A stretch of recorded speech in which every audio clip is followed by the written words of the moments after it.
The laughter started before I even realized I was the punchline.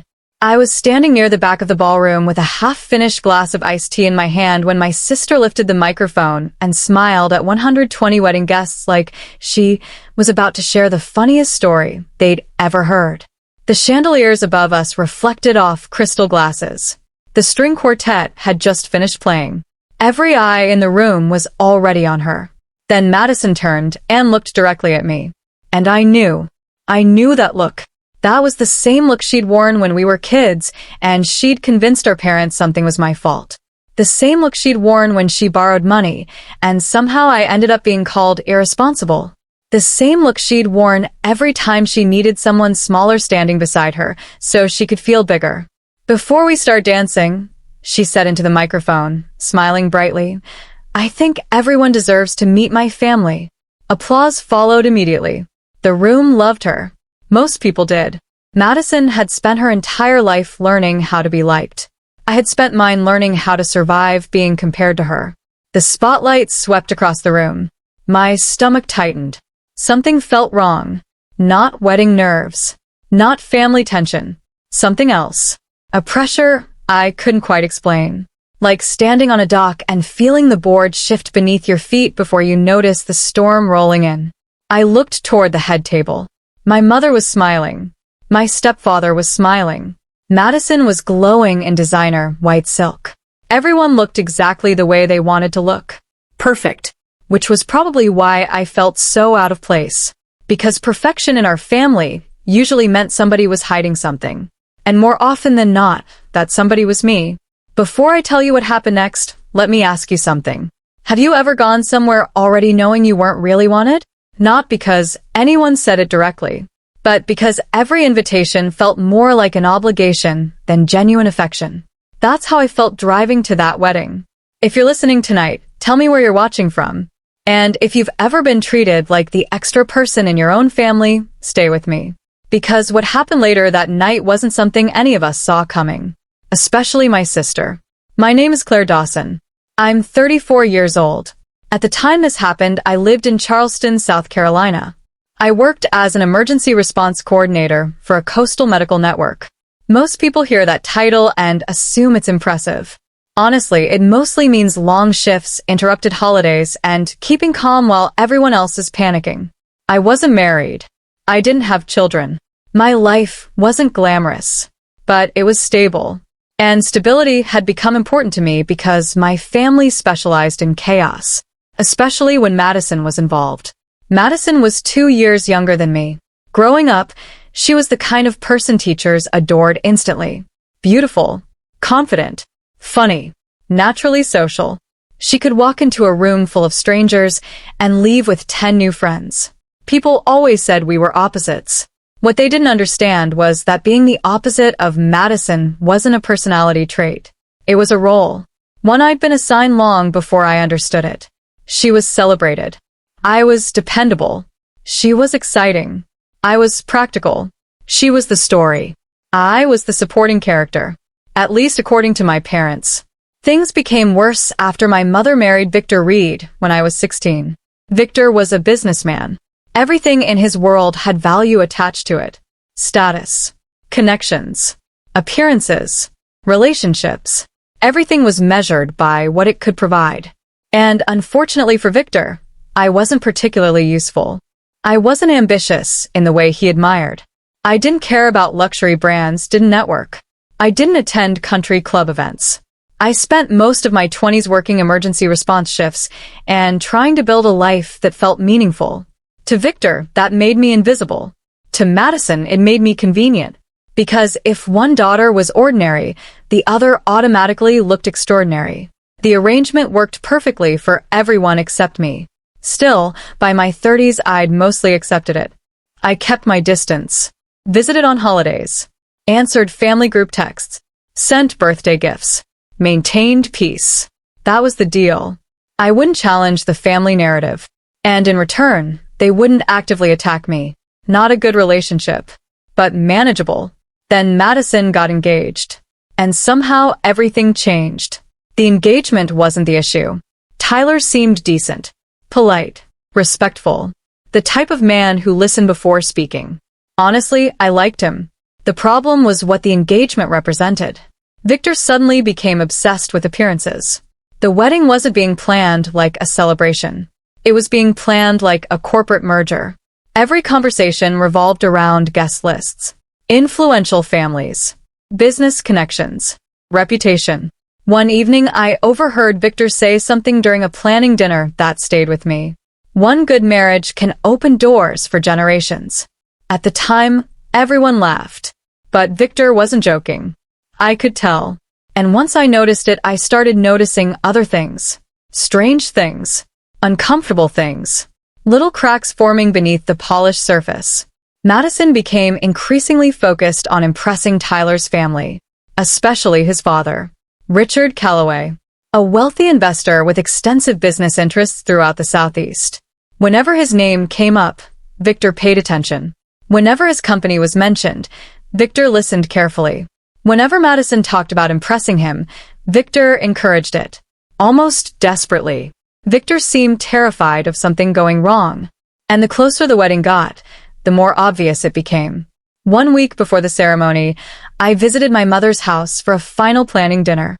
The tension was impossible to miss. Madison snapped at caterers.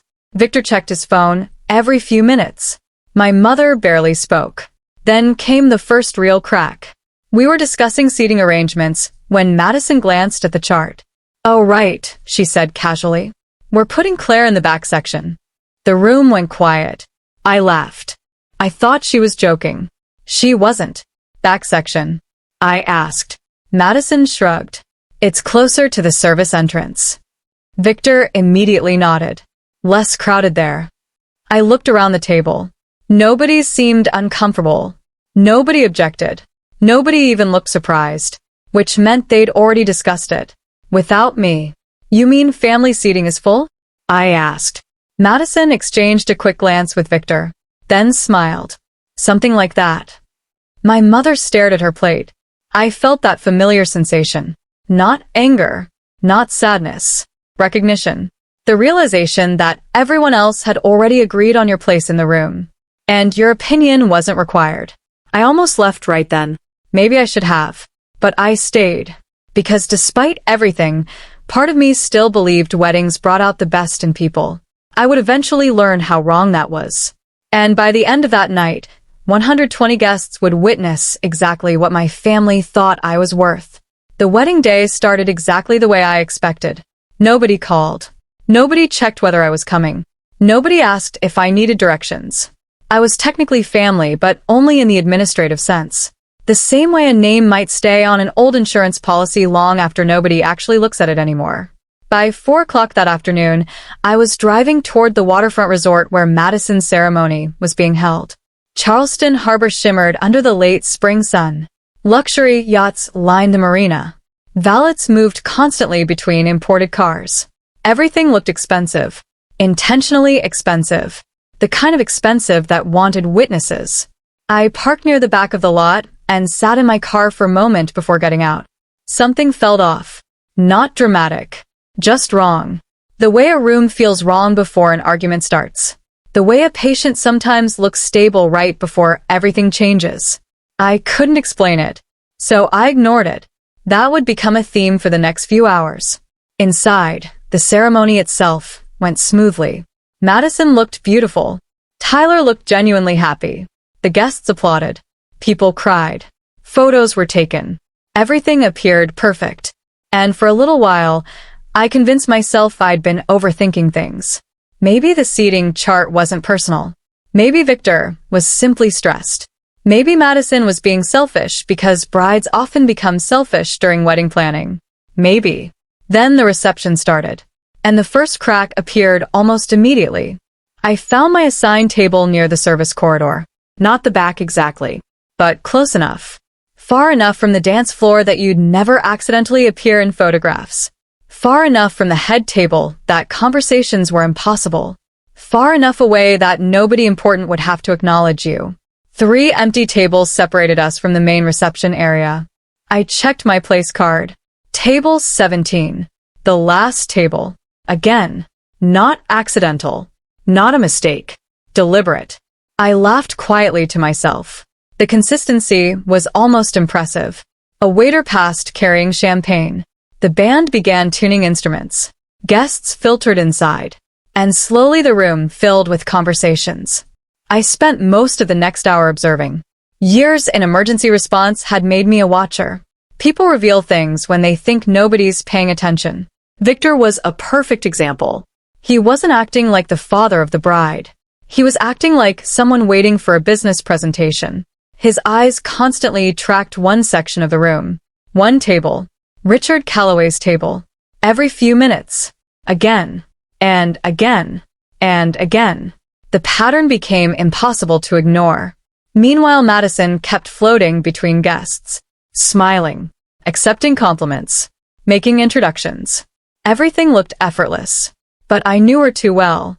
The smile wasn't relaxed. It was strategic. Every interaction had a purpose. Every conversation had a target. And increasingly, those targets seemed connected to Richard's family. About an hour into the reception, Tyler unexpectedly sat beside me. I looked up. The groom smiled.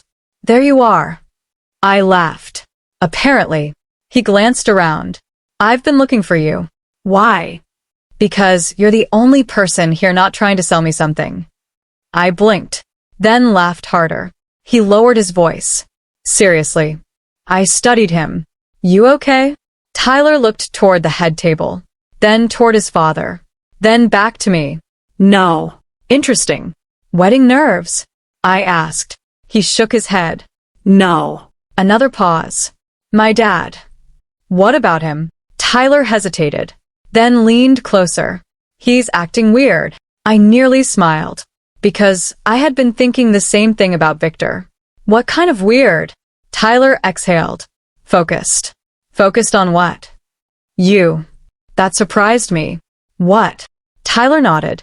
"He's asked about you 3 times. I stared. "Me?" "Yeah." "Why?" "No idea." I laughed awkwardly. "I've never met your father." "That's what makes it strange." He looked genuinely confused. Before I could ask another question, Madison appeared. Perfect timing. As always. "There you are." Her smile tightened when she saw Tyler sitting beside me. The expression lasted less than a second. Most people wouldn't have noticed. I did. Tyler stood. Madison looped an arm through his. "We need you for photos." Tyler glanced back toward me, almost apologetically, then allowed himself to be led away. As they disappeared into the crowd, a question settled into my mind. Why was Richard Calloway asking about me? Because we had never met, at least not officially. An hour later, dinner was served, and then a second crack appeared. I was halfway through my meal when I overheard Victor arguing near the terrace doors. Not intentionally. The doors had been left partially open. His voice carried. "Monday. Everything closes Monday. Angrier now. We can't afford mistakes tonight." I looked up. Victor stood just outside. Phone pressed against his ear. The temperature outside was barely 70 degrees. Yet he looked like he'd run a marathon. I couldn't hear the other side of the conversation. Only fragments. "Richard needs confidence." Pause. One bad impression. "This family has to look united." Then silence. Victor ended the call. For several seconds he simply stood there staring toward the harbor, almost desperate. Then he straightened his jacket, adjusted his tie, and walked back inside wearing his practiced smile. A few minutes later I found my mother near the dessert station. For a moment I considered walking away. "Mom." She turned. "Oh." Not exactly enthusiastic. "Everything okay?" Her smile flickered.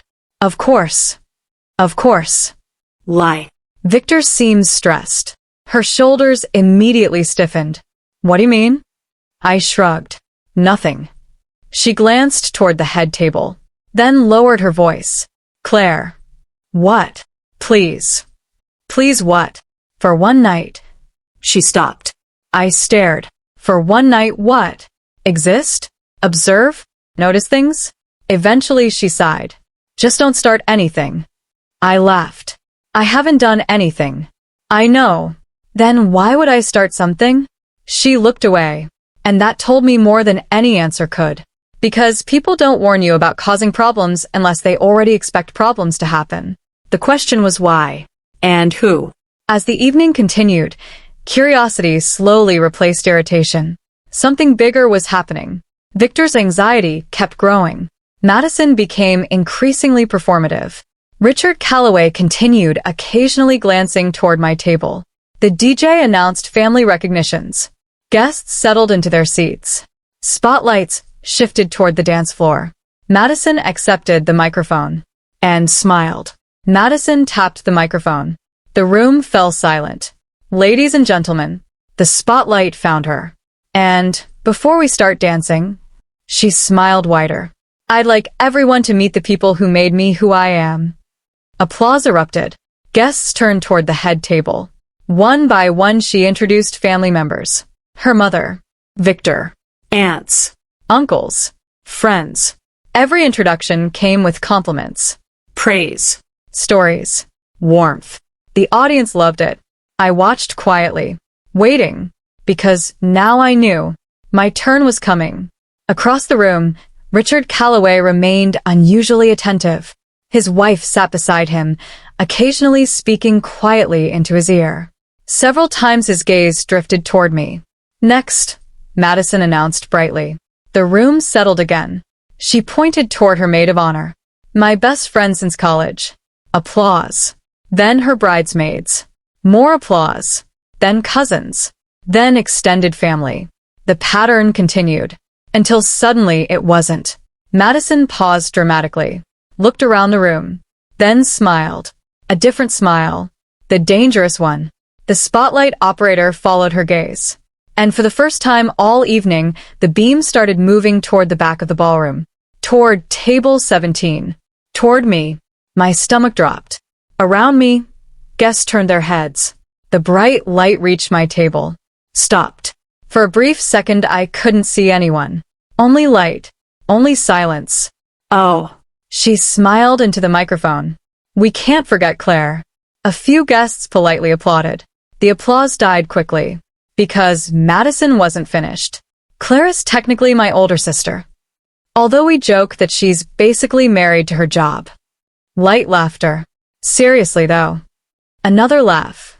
She's probably answered more emergency calls than personal phone calls. More laughter. Still manageable. Still something I could ignore. Then she tilted her head. And honestly, that tone. Let's give Claire some credit. She actually made time to attend. More laughter. I felt heat rise into my chest. Not anger. Something older. Something heavier. Disappointment. Because at 34 years old, part of me still expected my mother to stop it. One word from her would end this. One sentence. One correction. One simple act of choosing her daughter. Instead, she sat quietly beside Victor. Watching. Participating. Allowing. The same choice she'd made 100 times before. Only now there were 120 witnesses. Madison smiled wider. Oh, and for anyone wondering, she pointed toward me. There she is. The spotlight intensified. Dozens of faces. Strangers. Friends. Business associates. Everyone staring. Evaluating. Judging. Waiting. Madison looked pleased. Very pleased. Then she delivered the line. The one she'd obviously rehearsed. The one she'd been building toward all evening. This is Claire. Pause. My sister. Pause. Just an emergency coordinator. My mother's shoulders shook slightly. Not a huge laugh. Not cruel. Just participation. Which somehow hurt more. Because strangers laughing meant nothing. Family laughing meant everything. Madison lifted the microphone again. Preparing to continue. Preparing to twist the knife a little further. Then something happened. A movement near the front of the room. Subtle at first. A chair sliding backward. A sharp scrape against polished flooring. People turned instinctively. At the front table, Richard Calloway was standing. Slowly. Carefully. His expression had changed. His wife stood beside him. One hand on his arm. Whispering urgently. Richard never took his eyes off me. Not once. The ballroom grew quiet. Madison attempted a nervous laugh. Richard? No response. He continued staring. My heartbeat accelerated, because suddenly I remembered something. Not a memory. A feeling. Salt water. Smoke. Sirens. Darkness. Panic. A dock. A fire. Someone shouting. A man covered in blood. The images flashed through my mind so quickly, they barely registered. Then vanished, leaving only confusion behind. Richard took a step forward. The entire ballroom watched. Victor's smile disappeared. Instantly, Richard looked directly at me, then at something hanging from my purse. A small silver marina access tag. Old. Worn. Attached to my keychain. I hadn't thought about it in years. Richard froze. His face lost color. His wife grabbed his arm tighter. And suddenly I understood one thing. He knew exactly what that tag was. Which meant somehow, somewhere, he knew me. The ballroom remained silent. Nobody understood what was happening. Nobody except Richard. Maybe his wife. And me. Victor took one nervous step forward. Richard. His voice cracked. Richard ignored him. Madison still stood under the spotlight, holding the microphone. Why was Richard Calloway staring at me like he'd seen a ghost? Madison finally forced a nervous laugh into the microphone. Richard? What is it? I know her. The words landed softly, but somehow everyone heard them. Madison blinked. You do? Richard nodded. I know exactly who she is. A strange feeling moved through me, because suddenly those flashes were returning. Salt air, smoke, fire, dark water, sirens, a screaming woman. Richard exhaled slowly, then turned toward the guests. 5 years ago. His voice carried effortlessly. My family nearly buried me. The room went silent. It was Labor Day weekend. A pause. My yacht caught fire near Charleston Harbor. Several guests exchanged surprised looks.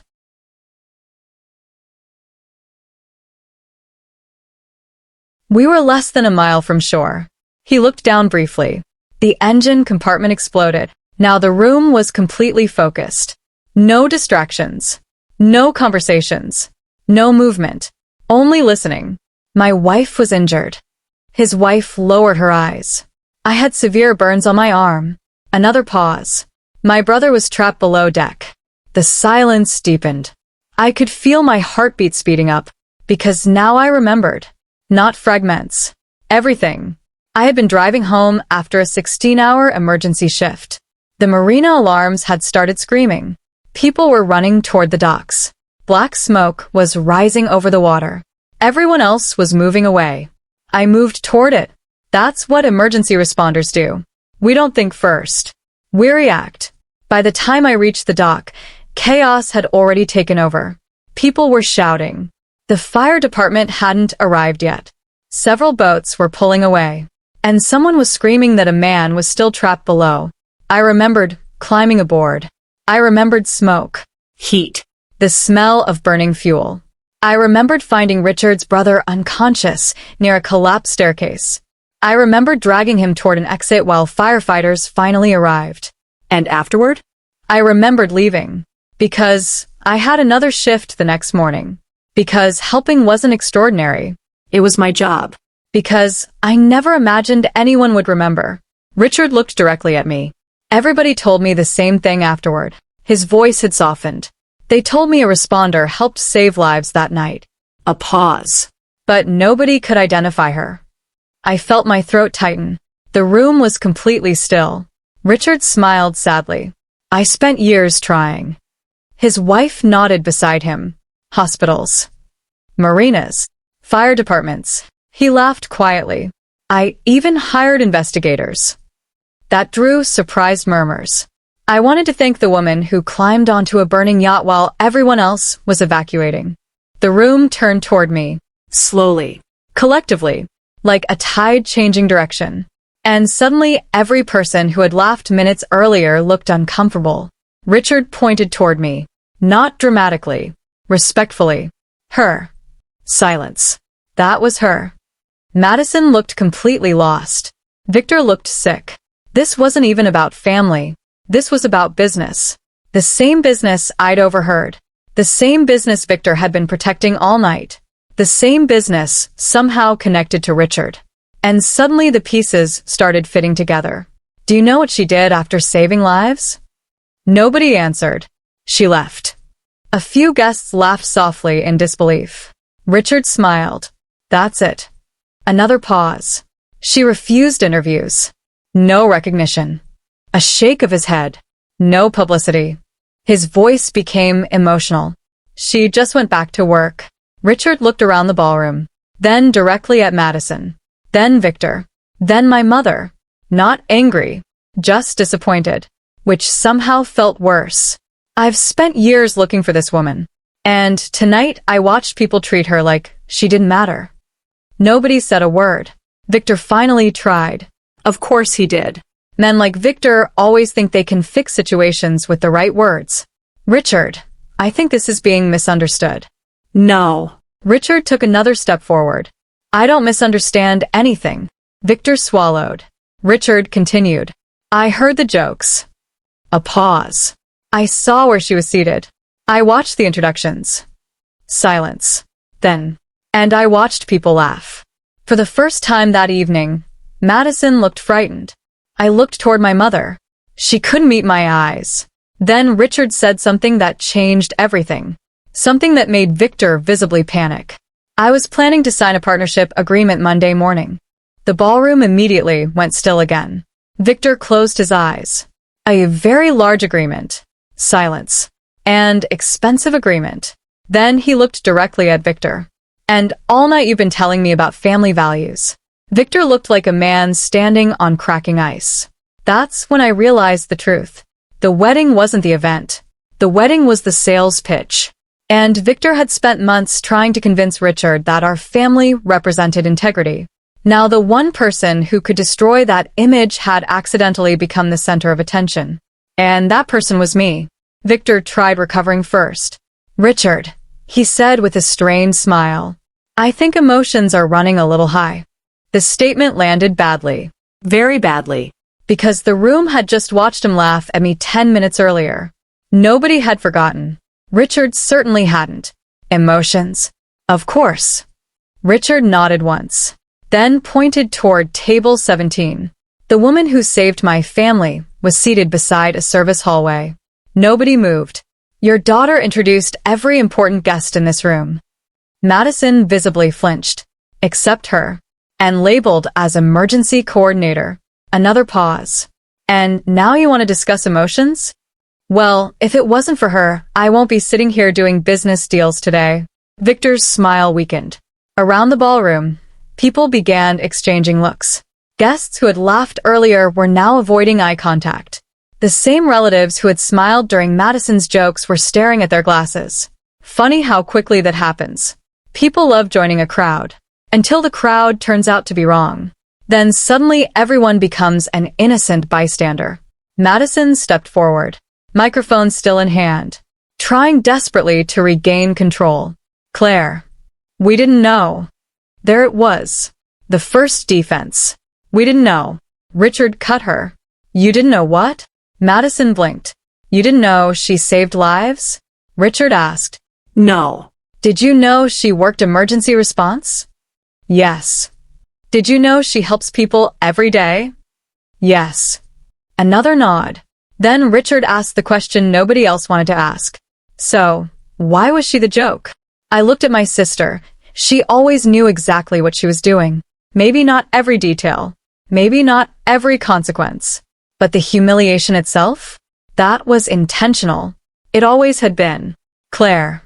Madison tried again. This time softer. Almost pleading. I didn't mean. Don't. The word left my mouth before I could stop it. The entire room looked at me. Don't tell me what you meant. Madison froze. The microphone lowered slightly. I stood. Not dramatically. Just calmly. The way I might stand beside a patient and explain difficult news. I know what happened. You made a joke. People laughed. I shrugged. That's what jokes are supposed to do. Right? Are you happy now? Because apparently I am a failed sister, so why would you even mention me? You could have simply ignored me like you always did, but no, I was the part where you present me as a joke. Madison looked toward our mother, looking for support, for rescue, for someone to interrupt. But my mother remained silent, completely silent. And that might have been the first time in my entire life she hadn't immediately stepped in to protect Madison. Then Victor tried. Again. Let's not turn this into, "Aren't you tired?" The words escaped before I planned them. Victor stopped. What? I looked directly at him. "Aren't you exhausted?" Confusion spread across his face. I continued. All the pretending. The ballroom became very quiet. Dangerously quiet. Victor's jaw tightened. "Claire." "No." I shook my head.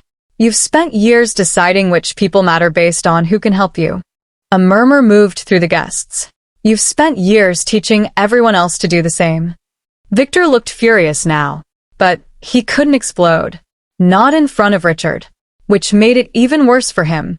The more I spoke, the more memories surfaced. Things I'd ignored. Things I'd excused. Things I'd minimized. Richard eventually broke the silence. "How long?" He was looking at me. "How long have they treated you like this?" The question caught me off guard, because I didn't have an answer. Long enough that I stopped noticing. That answer hit the room harder than anything else I'd said, because several people visibly looked away, including my mother. And for the first time that night, I saw tears forming in her eyes. The wedding script was gone. The performance was over. Only reality remained. And reality was winning. But the biggest revelation was still coming. Because Richard hadn't finished talking. And neither had Victor. There was one final truth about that partnership agreement. Richard finally broke the silence. "Tell them." Victor looked confused. "What?" "The truth." Victor's face tightened. "I don't know what you're referring to." Richard actually laughed. "Yes, you do." The room became even quieter. Richard folded his hands in front of him. "Tell them why this partnership mattered so much." Victor swallowed. "Dad." Victor ignored her. Richard didn't. "Your father has spent nearly a year pursuing my company." The room listened carefully. Richard continued. "He wanted investment capital." A pause. "He wanted expansion funding." Another pause. "He wanted access to our regional network." Several guests exchanged surprised looks. Victor tried interrupting. "Richard, this isn't the place." "No." Richard's voice remained calm. "But your daughter's wedding apparently was." That landed.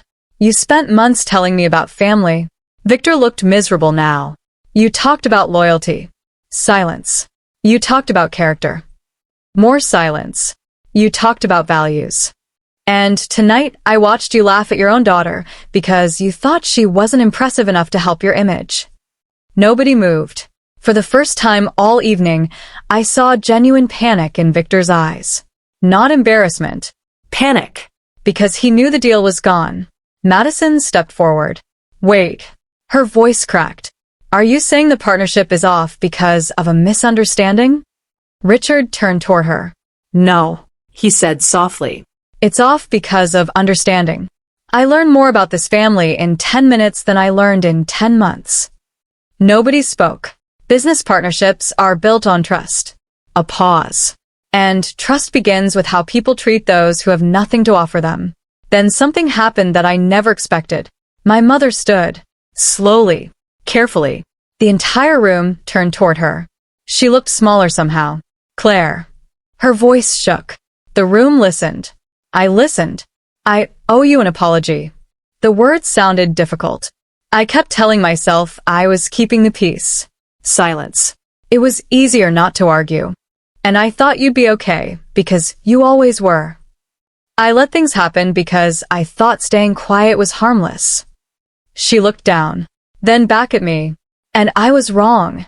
I didn't know what to say. Part of me wanted to be angry. Part of me wanted to cry. Part of me wanted to leave. Instead, I simply nodded. Then Madison spoke. And for the first time in her life, she sounded uncertain. "Claire." I looked at her. She lowered the microphone completely. "I'm sorry. No performance. No audience voice. Just her. I shouldn't have introduced you as a joke." That honesty shocked me more than the apology, because it was probably the first completely honest thing she'd said all evening, maybe all year. Richard eventually approached me. The crowd automatically moved aside. Not because he was wealthy, because everyone suddenly understood what he represented, held out his hand, and smiled. You disappeared before I could thank you. I laughed softly. It didn't matter. The room laughed with me. Not cruel laughter this time. Human laughter. Well, he smiled. I'd still like the opportunity. Then he handed me a business card. You helped my family, he said quietly. If you ever want to help others on a larger scale, call me. I looked at the card, then at him, then smiled. I'll think about it. And that was it. No dramatic revenge. No screaming. No grand speech. Because real power rarely looks like that. Real power is watching people finally see the truth without having to force them. I left 20 minutes later. The harbor lights reflected across the water. The night air felt cooler. Behind me, the wedding continued. 3 months after the wedding, I received a phone call from Richard. Then another. Then several meetings. What started as a conversation eventually became something much bigger. I accepted a leadership position helping coordinate emergency response training programs across multiple coastal communities. My relationship with my mother improved slowly. Not perfectly. Slowly. Which is usually how real healing works. Madison and I spoke occasionally. Some conversations were awkward. Some were genuine. AS for Victor? The partnership never happened. For years I thought I wanted a better seat at the table. What I eventually learned was that the table was never the prize. Peace was. Self-respect was. Freedom was. If you've made it this far, I'd genuinely like to know. Who do you think was most responsible for what happened that night? My mother for staying silent? Or the guests who laughed along? And if you were in my position, would you forgive them? Or would you walk away for good? Let me know in the comments.